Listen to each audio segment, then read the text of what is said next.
Okay, hello students. Now we will understand the next page of the life processes chapter, page number 94.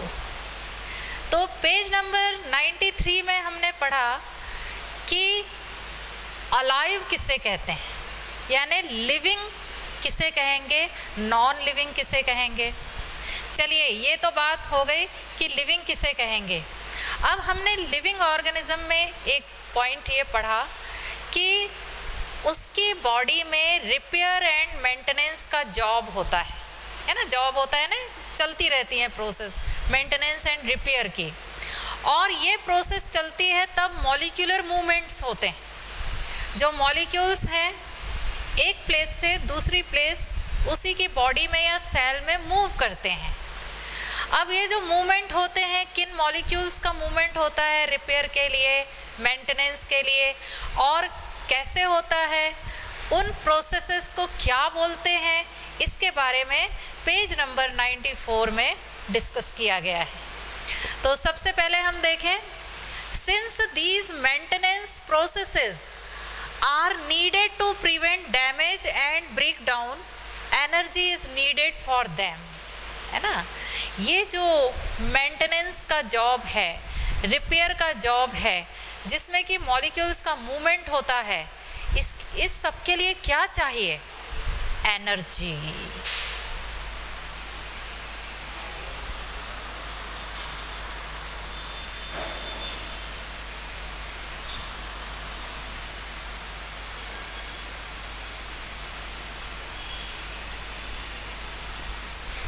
ये जो maintenance and repair की process है जिसमें कि molecules का movement होना है, मॉलिक्यूल्स के मूवमेंट के लिए बहुत ज़रूरी है कि क्या होना है? एनर्जी सोर्स कोई ना कोई होना है। एनर्जी के बिना ये मूवमेंट नहीं होगा, एनर्जी के बिना रिपेयर नहीं होगा, मेंटेन नहीं होगी बॉडी। तो ये एनर्जी कहाँ से आती है, ये देखें हम कैसे आती है। This energy comes from outside the body of the individual organism. ये एनर्जी कहाँ से आएगी? आउटसाइड।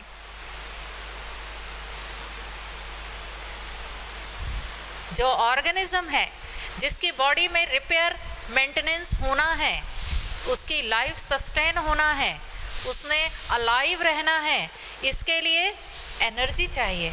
और एनर्जी बॉडी के आउटसाइड सराउंडिंग या एनवायरनमेंट से आएगी, जिस एनवायरनमेंट में रहता है वो ऑर्गेनिज्म।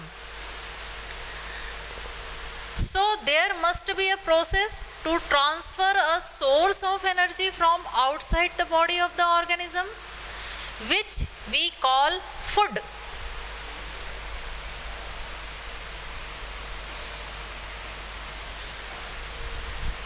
वो जो ऑर्गेनिज्म है उसकी बॉडी को एनर्जी चाहिए। एनर्जी का सोर्स कहाँ है? आउटसाइड द बॉडी है। वो जो एनर्जी का सोर्स है आउटसाइड बॉडी से इनसाइड आए, बॉडी में इनसाइड आए, और वो किस रूप में आएगा? फूड के फॉर्म में। हम तो सभी जानते हैं कि हम डेली फूड का इंटेक करते हैं, है ना, फूड खाते हैं और उससे हमें क्या मिलती है? एनर्जी मिलती है। तो एनर्जी प्रोवाइड करने वाला जो आउटसाइड सोर्स है जिसे हम फूड कहते हैं, वो आउटसाइड से बॉडी के अंदर अर्थात इनसाइड आना चाहिए। Which we call food to the inside, the process we commonly call nutrition. ये जो फूड है जो कि एनर्जी का सोर्स है, बॉडी के आउटसाइड है, ये बॉडी के अंदर आता है और हमें एनर्जी देता है, जिससे कि repair maintenance sustenance of life होता है। इस प्रोसेस को क्या कहते हैं? Nutrition.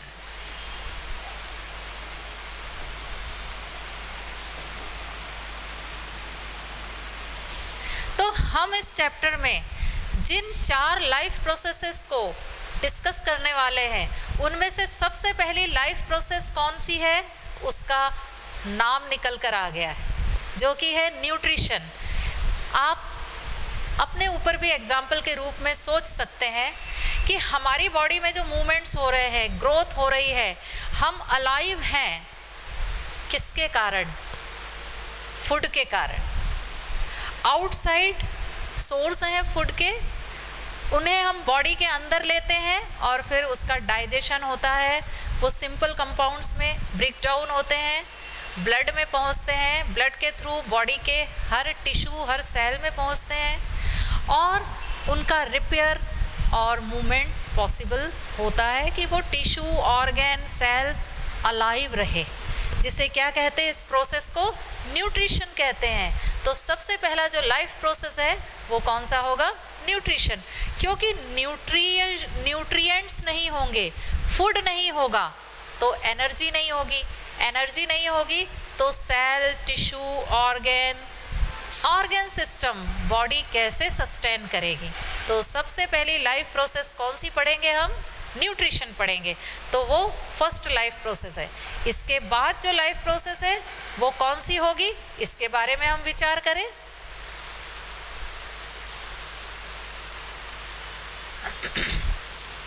Since life on earth depends on carbon based molecules, most of these food sources are also carbon based। अब ये जो फूड होते हैं इनका यदि हम केमिकल कंपोजिशन देखें तो हमारे जो मेनली फूड होते हैं they are carbon containing compounds या ऑर्गेनिक कंपाउंड्स। ऐसा क्यों? क्योंकि जो लिविंग ऑर्गेनिजम्स हैं उनकी जो बॉडी है वो किस पर बेस्ड है?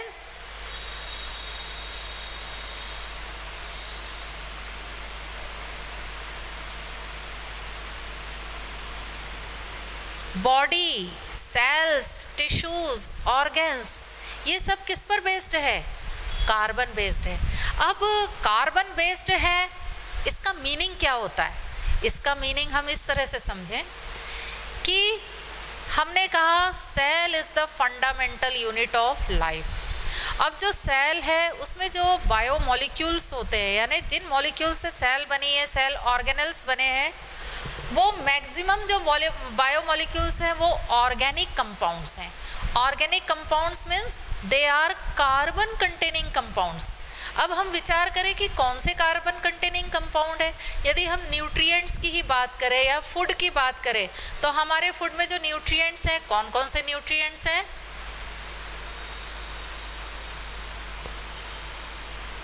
कार्बोहाइड्रेट्स, ठीक है। हमारा जो फूड होता है उसमें कार्बोहाइड्रेट्स होते ही हैं, जैसे कि स्टार्च है, ग्लूकोज है, स्यूक्रोज है, लैक्टोज है, ये सभी क्या है? कार्बोहाइड्रेट्स। ये फूड आइटम्स कार्बोहाइड्रेट्स से बने हुए, for example wheat, rice, potato, इन सभी में कौन सा कार्बोहाइड्रेट है? स्टार्च है। ये कार्बोहाइड्रेट रिच फूड आइटम्स हैं। तो कार्बोहाइड्रेट्स हैं जो हमें एनर्जी प्रोवाइड करते हैं। इसके अलावा और कौन सा न्यूट्रिएंट होगा?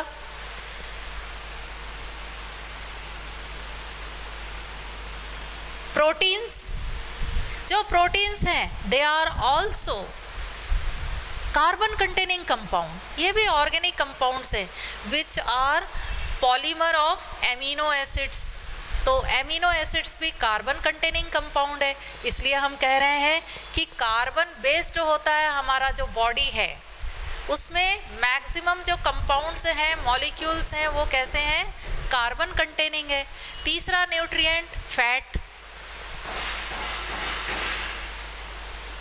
जो फैट है वो भी ऑर्गेनिक कंपाउंड है, उसमें भी कार्बन, हाइड्रोजन, ऑक्सीजन, ये तीन एलिमेंट्स तो होंगे ही होंगे।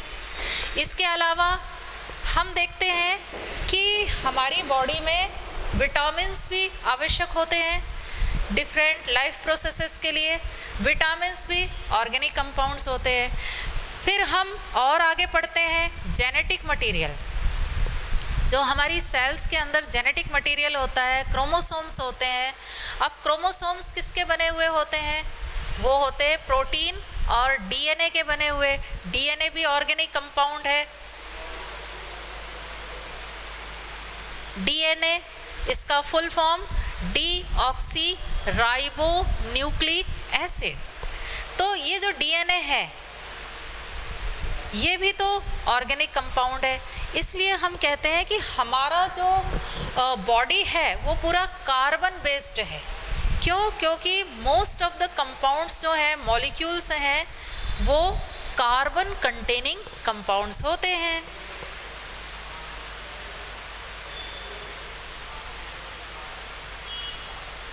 Depending on the complexity of these carbon sources, different organisms can then use different kinds of nutritional processes.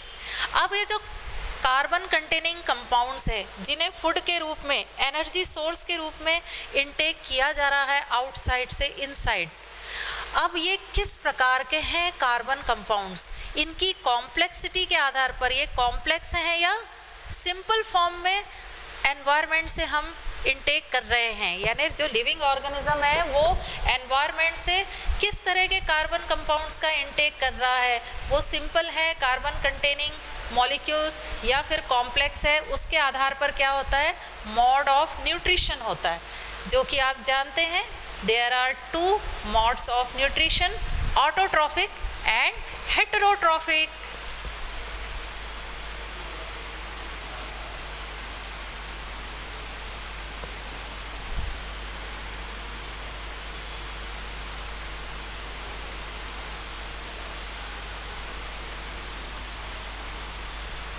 So on the basis of complexity of the organic compounds which are taken inside the body from the outside, there are 2 types of nutrition जिन्हें कि हम discuss करेंगे।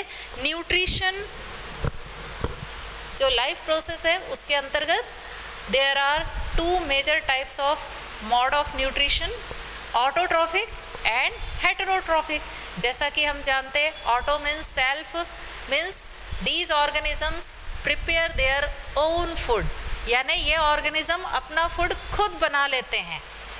ऐसे organism को क्या कहते हैं, autotrophic. Autotrophs mode of nutrition क्या कहलाती है, ऑटोट्रॉफिक मोड ऑफ न्यूट्रिशन। जैसे कि ग्रीन प्लांट्स होते हैं, जितने भी ग्रीन प्लांट्स हम अपने आसपास देखते हैं वो क्या है, ऑटोट्रॉफ्स हैं, और उनमें मोड ऑफ न्यूट्रिशन कौन सा है, ऑटोट्रॉफिक मोड ऑफ न्यूट्रिशन। दूसरा है हेटेरोट्रॉफिक मोड ऑफ न्यूट्रिशन।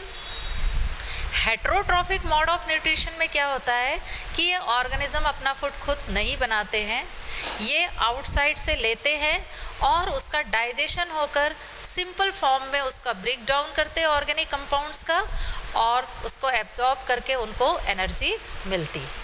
तो मोड ऑफ न्यूट्रिशन हो गया। Now next, the outside sources of energy could be quite varied since the environment is not under the control of the individual organism। जो जिस भी external environment से घिरा हुआ है ऑर्गेनिज्म, या हम कहें जिस भी एनवायरनमेंट में वो रहता है, उसमें न्यूट्रिशन के लिए सोर्सेस क्या होंगे, एनर्जी के सोर्सेस क्या होंगे, वो तो उसके कंट्रोल में नहीं है।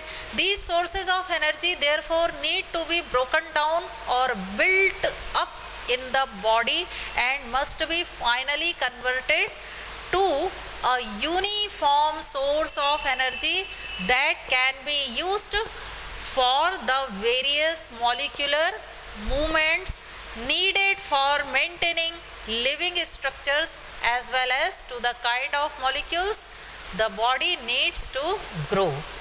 ये थोड़ा कॉम्प्लिकेटेड सा सेंटेंस हो गया है, इसको बहुत इजी वे में हम समझें।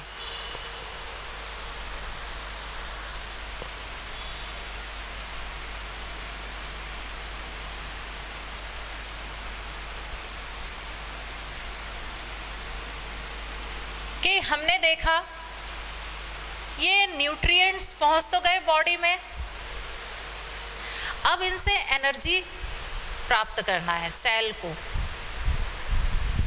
अब एनर्जी कैसे प्राप्त करेंगे, ये जो न्यूट्रिएंट्स हैं यदि ये थोड़े से कॉम्प्लेक्स मॉलिक्यूल्स हैं तो इनका क्या होगा, ब्रेक डाउन होगा, एंड में, और इनका जब ब्रेक डाउन होगा तो एनर्जी रिलीज होगी, और वही एनर्जी लाइफ प्रोसेसेस के लिए यूटिलाइज होगी, जिसे हम कहते हैं रेस्पिरेशन, या अच्छा होगा कि हम कहें सेल्यूलर रेस्पिरेशन।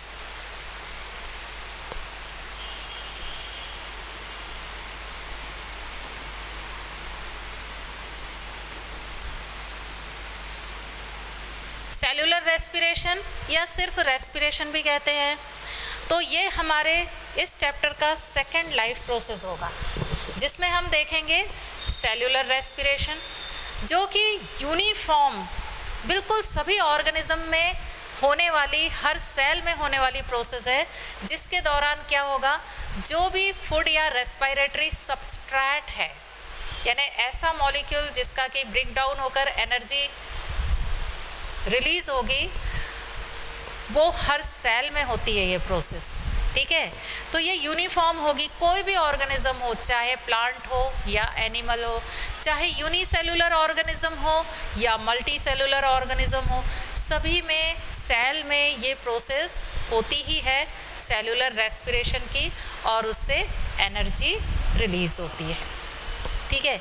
इसके बारे में सेकंड जो लाइफ प्रोसेस है वो हम पढ़ने वाले हैं।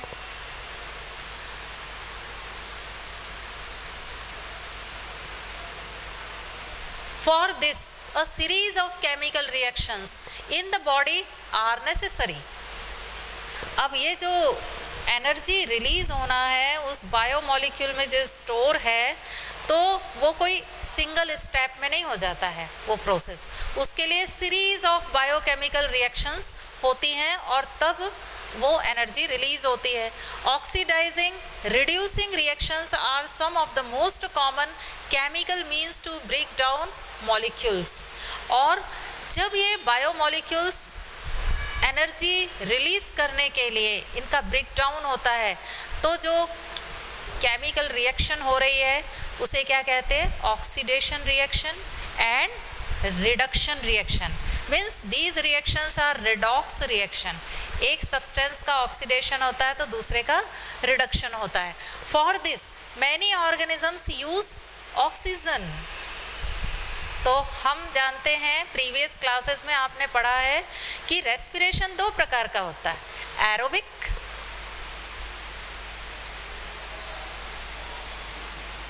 And anaerobic.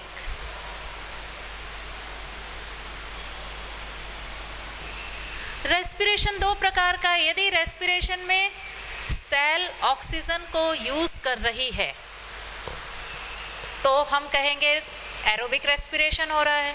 यदि ऑक्सीजन की एब्सेंस में हो रहा है ब्रेक डाउन फूड मटेरियल का, या हम कहें रेस्पिरेटरी सबस्ट्रेट का ब्रेक डाउन, यदि ऑक्सीजन की एब्सेंस में हो रहा है, तो ऐसे रेस्पिरेशन को क्या कहेंगे, एनएरोबिक रेस्पिरेशन। ये छोटी क्लासेस में आपने पढ़ा है।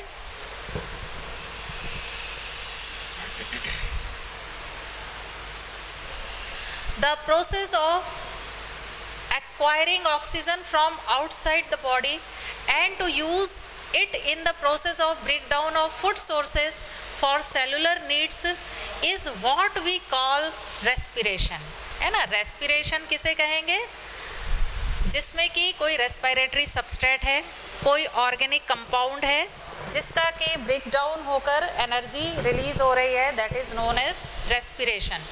अब यदि ये रेस्पिरेशन ऑक्सीजन का यूज करके हो रहा है तो that is known as aerobic respiration. यदि इस प्रोसेस में ऑक्सीजन यूटिलाइज नहीं हो रही है तो it is known as anaerobic respiration.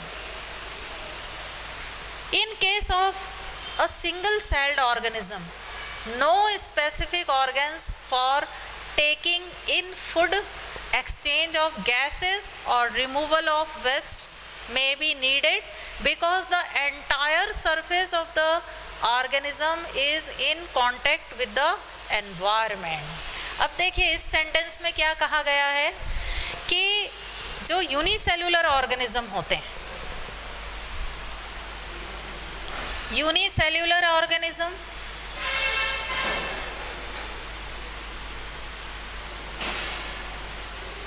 For example amoeba,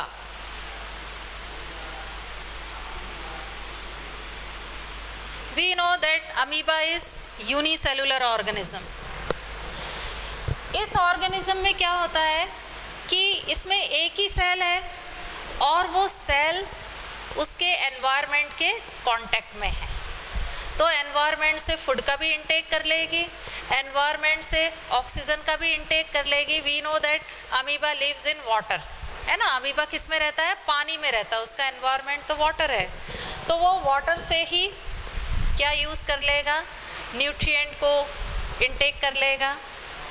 फिर वाटर से ही किसे ले लेगा?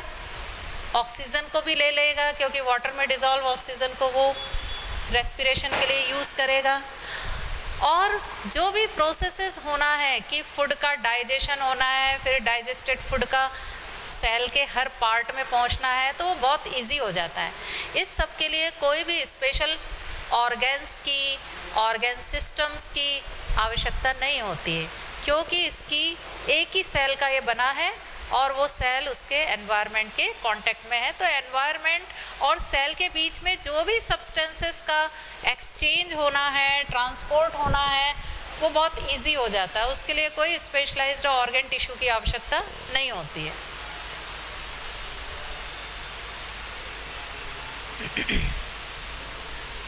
But what happens when the body size of the organism increases and the body design becomes more complex?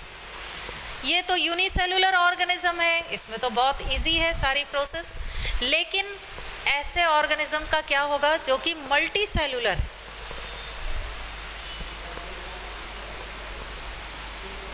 Multi cellular organism जैसे कि हम हैं, human being multi cellular organism है। जो बॉडी सरफेस है वो बहुत बड़ा है और बहुत नंबर ऑफ सेल्स हैं, और हर सेल बॉडी की एनवायरनमेंट के कांटेक्ट में नहीं है। तो अब इसमें यदि फूड है, डाइजेशन हो चुका है फूड का, उस डाइजेस्टेड फूड को एक प्लेस से दूसरी जगह जाना है। यदि रेस्पिरेटरी गैस है, जैसे ऑक्सीजन का इंटेक कर लिया है, तो ऑक्सीजन का इंटेक करते हैं, वो एक पर्टिकुलर रेस्पिरेटरी ऑर्गन होता है। जैसा कि हम जानते हैं ह्यूमन में जो रेस्पिरेटरी ऑर्गन है वो कौन है? Lungs. Lungs are the respiratory organ. अब लंग्स की सरफेस पर ब्लड कैपिलरीज का नेटवर्क होता है, जहाँ पर कि रेस्पिरेटरी गैसेस का एक्सचेंज हो जाता है। जो लंग्स में भरी हुई एयर है उसमें ऑक्सीजन ज़्यादा है, डिफ्यूज़न के थ्रू ब्लड में आ जाती है, और ब्लड में CO2 ज़्यादा है, डिफ्यूज़न के थ्रू वो लंग्स में आ जाती है, और एक्सहेलेशन द्वारा हम उसको निकालते हैं। तो इसके लिए क्या है? कुछ ना कुछ ट्रांसपोर्टेशन तो होना ही है भाई। रेस्पिरेटरी गैसेस हैं, कार्बन डाइऑक्साइड है, ऑक्सीजन है, बॉडी में पहुंचना ऑक्सीजन का और कार्बन डाइऑक्साइड का बॉडी से बाहर निकल